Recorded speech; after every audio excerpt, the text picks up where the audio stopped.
Hola. Hola, buenos días. I'm going to do my presentation in English. I hope that's okay for everyone. Well, thank you very much, and I'm going to be moving around the stage. I can't stand the podium. We're here to talk about longevity, and I hear a lot about precision medicine. I'm not going to describe what precision medicine is. Everybody here is an expert and probably knows a lot more than I do, but we've known this for thousands of years. Okay, we've known this for a long time.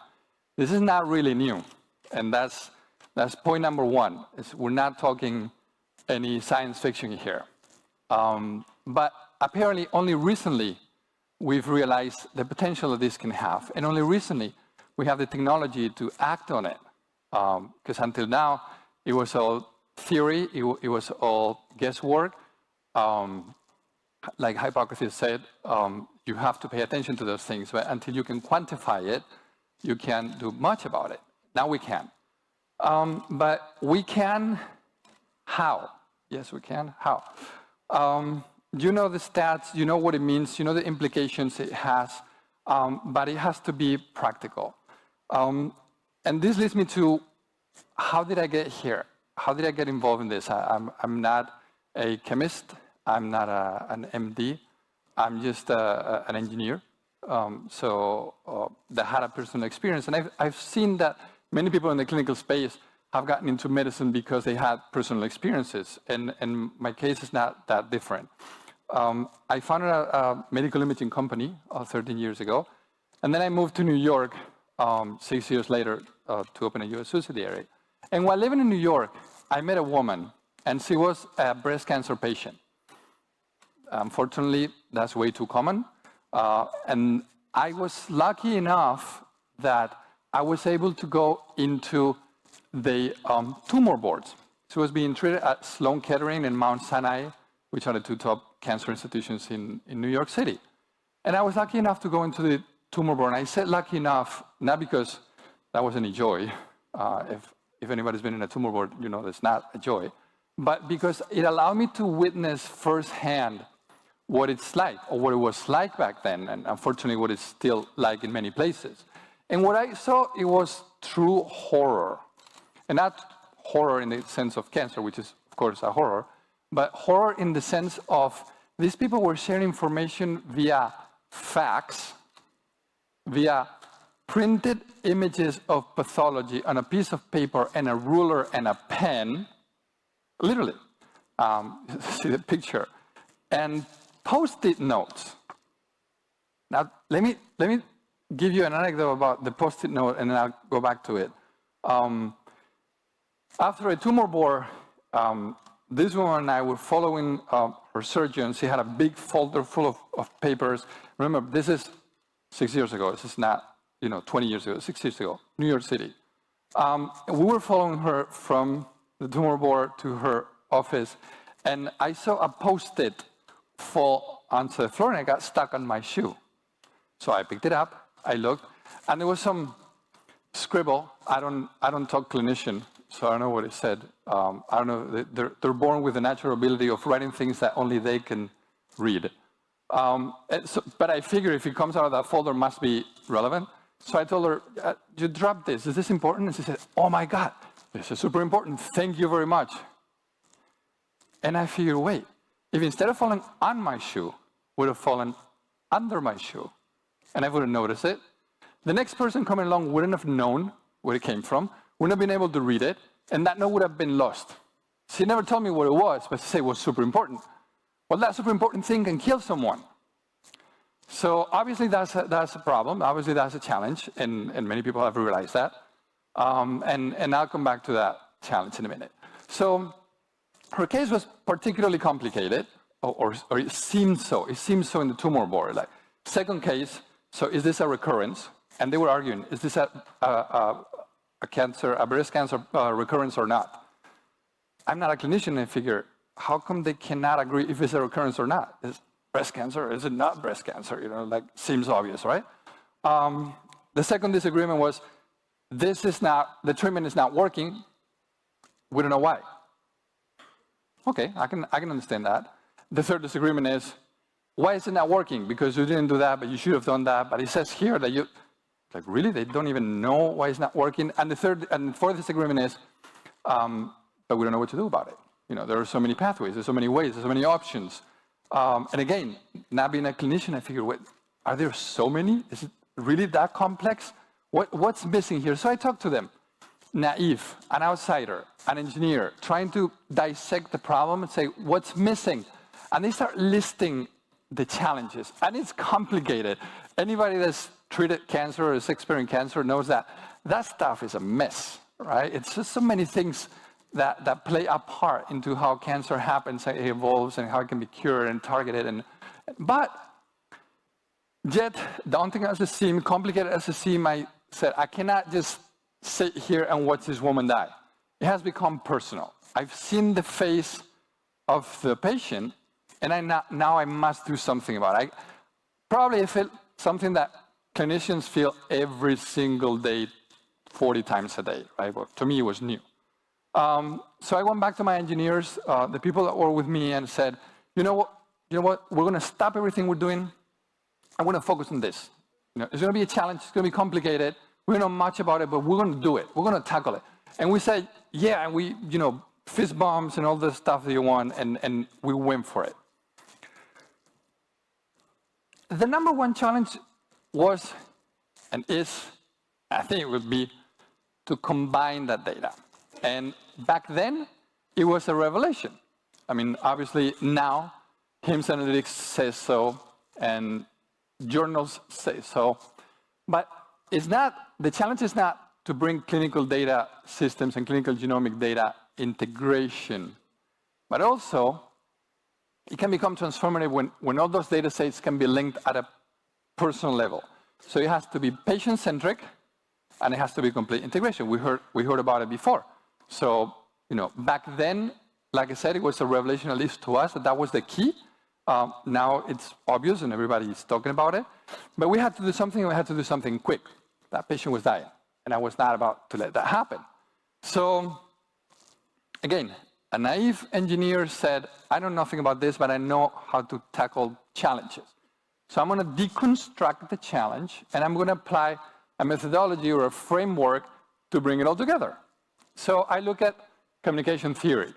The sender, the channel, the noise, we've all heard about it.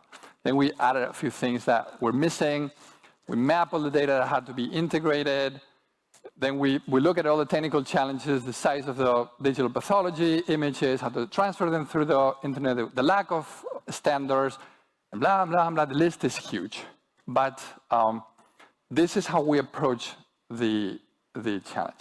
And I like to share this because it's uncommon. I don't know that any clinician, any lab expert, any cancer expert would have thought of approaching it this way. This is thinking outside the box. And I know it's a tired cliche, and I hate to use it, but it's what it is. It could have led nowhere. It could have been like, yeah, whatever, you're crazy. You can't apply this to that. It could have happened, but it didn't. I'm going back to the Post-it note. So the Post-it note challenge or problem has been recognized for a long time. And big tech companies in the healthcare space would have approached it in two different ways. The classical big multinational would have said, we identified the problem, we're going to solve that problem for our customers. What we're going to do is we're going to design a better Post-it note. Now, a Post-it note that sticks more, a strong Post-it note. Marketing department, find me an acronym, something that sounds awesome. Find some pictures of some doctors smiling to the camera, put some Post-it somewhere and say they're smiling because of the new Post-it. Let's call it Post-it 2.0 or something, and then we've solved their problem. Now, they're not going to lose the Post-its. That's how innovation's been happening in healthcare devices for decades. It makes me sick.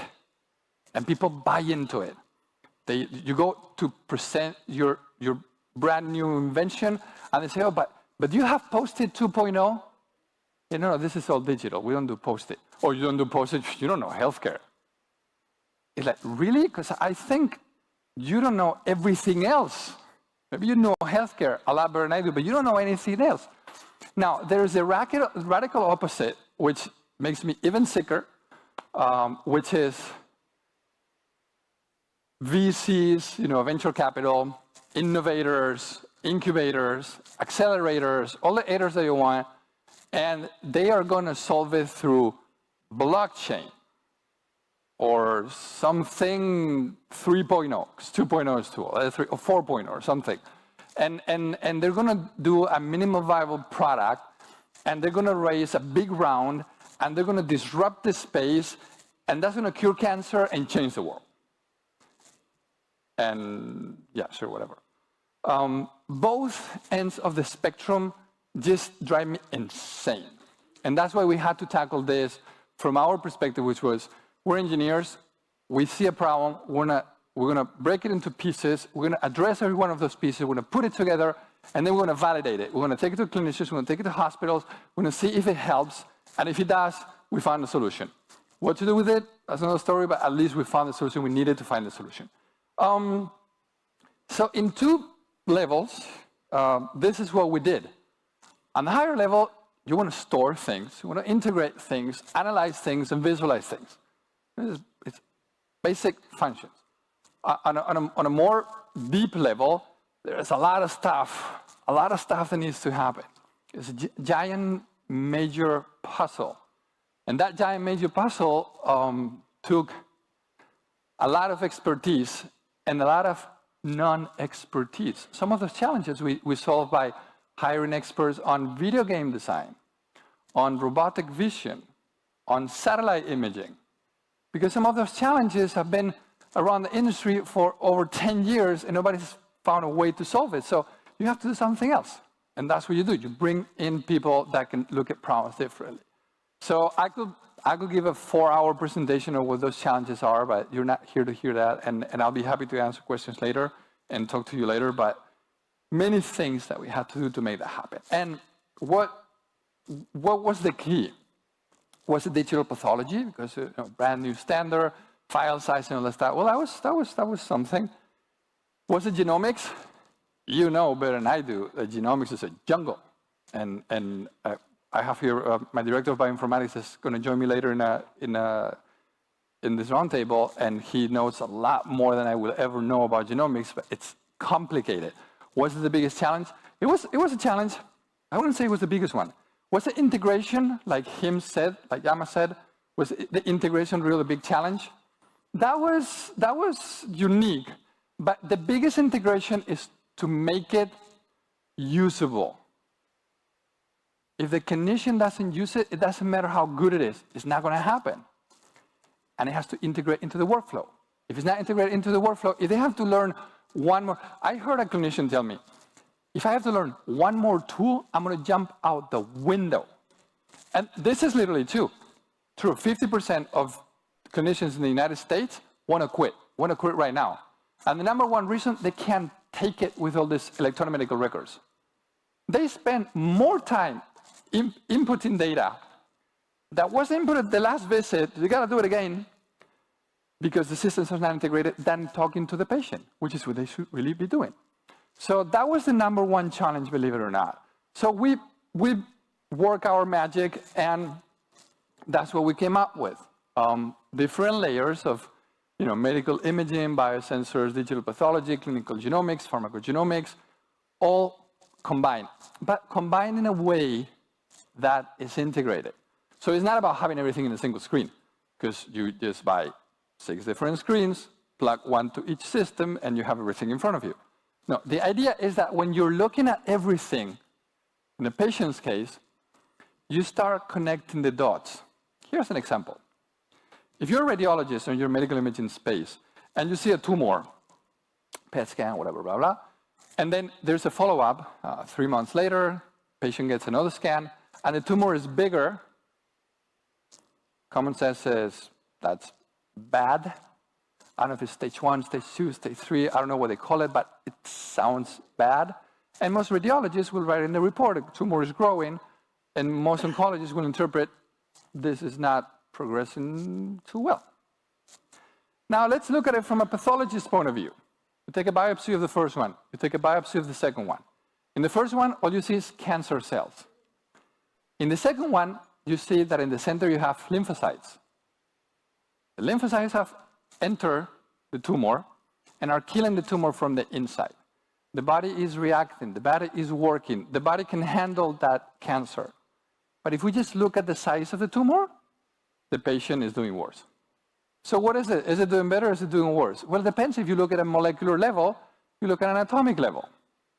You have to link them both, because maybe the lymphocytes are indeed inside of the tumor, but maybe they're not killing the tumor. They're trying, but they're not succeeding. So maybe it's actually bad. So we're back to bad. It was bad, it was good, it was bad again. This is a mess, and that's why when you combine all the data, you can reach an informed decision. You might not have all the answers, but if you don't have all the data combined, you'll definitely not reach the right decision. At the end of the day, all that matters because of what you can do with it. You know, you can extract measurements, you can apply machine learning, artificial intelligence, all you want, but it will not happen if it's not combined. So it used to be lung cancer. Now we have KRAS, and whoa, it's not lung cancer anymore. Don't talk about anatomic areas of the body. That's old-fashioned. Now it's the molecular composition of the tumor. Yeah, but if you need surgery, you need to know where it is. So everything matters. It's just, it matters if it's combined. So we validated this. In a single year, I traveled to 60 countries. It was insane. I won't do it again. But we validated this with teaching institutions, clinicians, ministers of health, you name it.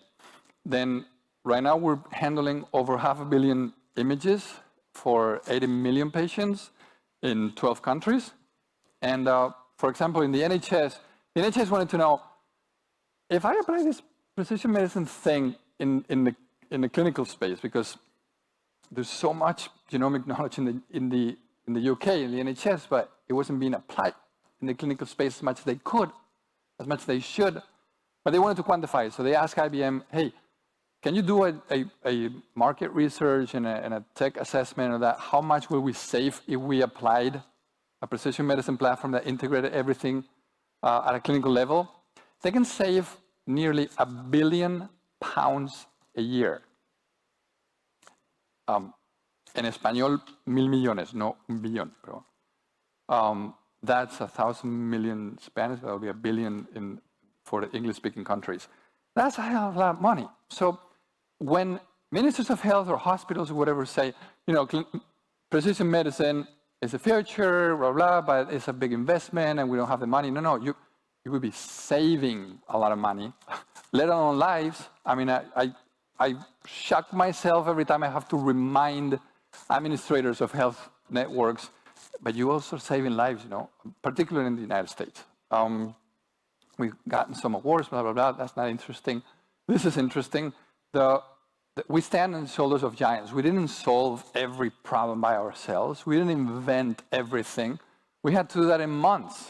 You know, nobody who's in science is delusional enough to believe they invented anything.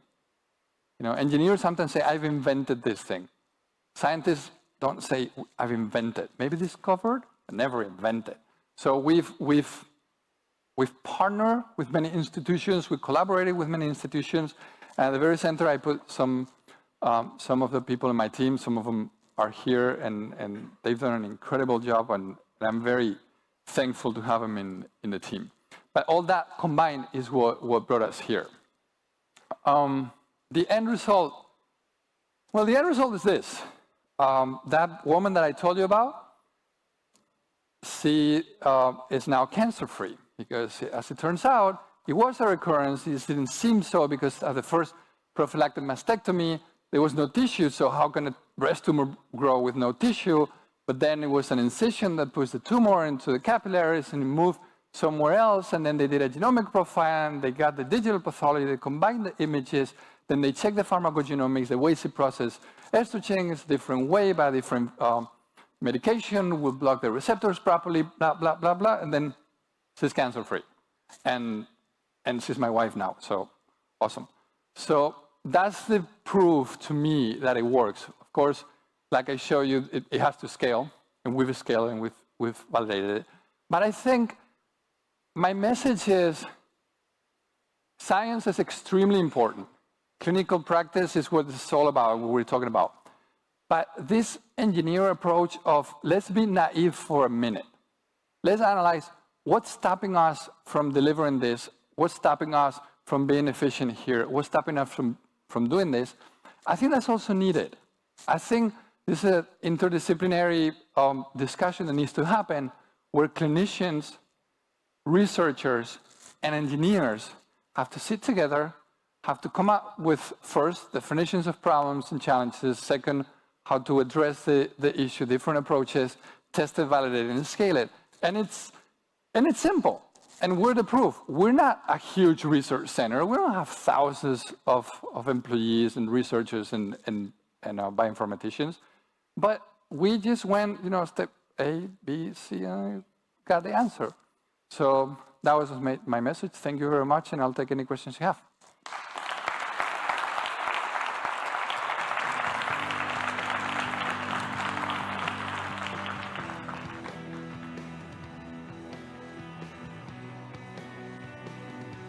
Thank you for your interesting contributions, Jorge Cortell. And we are right at the time of the questions. Does anyone want to ask Mr. Cortell?